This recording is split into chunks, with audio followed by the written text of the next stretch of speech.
দেওয়া মেরে মুর্শিদ হারবাঙ্গিরি বাজান মেরে খোদা হারবাঙ্গিরি মেরে রসুল হারবাঙ্গিরি এটা হদু না হয় ন এলে হই দে না উল্ল হই দে মানি ইবের খোদা হই দে না ইবের ভিতরে যাবে আসিবের কি হই দে তো যেগুনে মোশরেক যেগুনে মূর্তি পূজা করে তারা ফসল লইউন ওরা কার কুড়ো দিলে যেগুন বানাইস আবু জাহিলেও মূর্তি বানাইতো না বানাইতো ইতে বিশ্বাস করতো ইবের ভিতর কি আছে আর দেশত 8 হাতি 10 হাতি 9 হাতি হুদুন না বানাই তো ইটা তো যারে ফসল লস ইবে তোরে বানাইল কেন তুই তো নিজেই বেরে বানাইস ঠিক না তুমি নিজে বানিয়েছো এটাকে তো সেটা তোমাকে বানালো কিভাবে সে বলবে না এটার ভিতর যে খোদা আছে এটা হচ্ছে মূর্তি এটা কি তো তারও একটা তাবিল আছে না নেই তো তারটা তাবিল যদি সঠিক ধরি তো সে মুশরিক না সে তো ইমানদার ঠিক না তো মেরে খোদা হারবাঙ্গিরি বাবা জান মেরে রসুল এরকম যে মুরিদে গাইবে এবং যে ফিরে শুনি থাকবে ফির মুরিদ বেকুন কাফের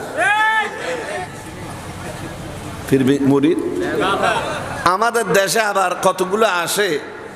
যে আসো আমরা মোনাজারা করি যে তাজিমি সিজদা জায়েজ তাজিমি সিজদা মনে রাখবেন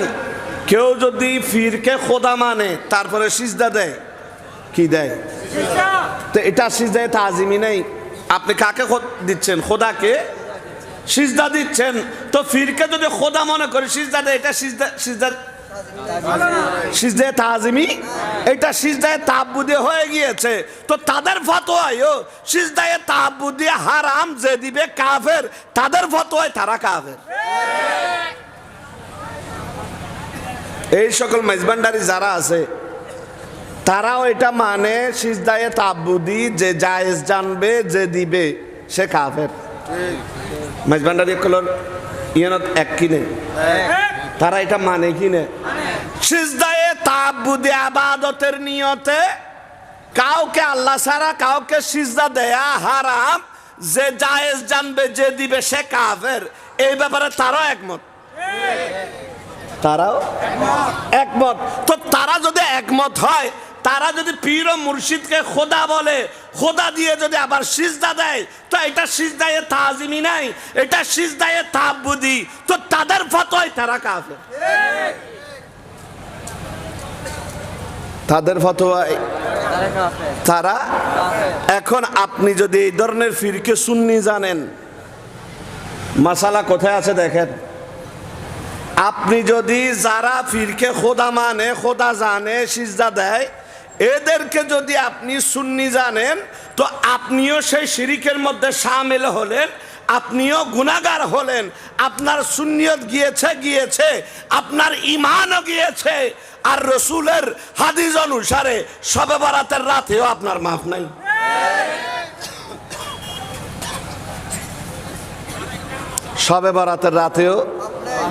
শবে বরাতের রাতেও কার মুশরিকের কার সালাতুনিয়া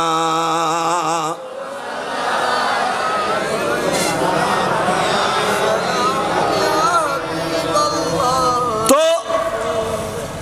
আমার আমল কাজে আসার জন্য প্রথম শর্ত হচ্ছে ঈমানদার হওয়া ঈমানদার হওয়ার জন্য প্রথম শর্ত হচ্ছে আকীদার বিশুদ্ধতা আর আকীদার বিশুদ্ধতার জন্য প্রথম শর্ত হচ্ছে আমি যেখানে বায়াত গ্রহণ করছি সেই পীরের আকীদা ঠিক থাকা পীর সাহেবের আকীদা যদি গলত থাকে মুরিদের আকীদা ঠিক থাকে না আর কথা বলে না আমি বায়াত গ্রহণ করা মানে হচ্ছে কেউ আবার আমারে দরদাম করতে আসলে কিনতে চাইলে আমারে কিনতে চাই লাভ নাই ও শয়তান ও বাতিল আমার মুর্শিদের যে আকীদা আমারও একই আকীদা আমার মুর্শিদের যে আকীদা আমারও আমারে দরাদরি করি লাভ নাই এটার নাম হচ্ছে বায়াত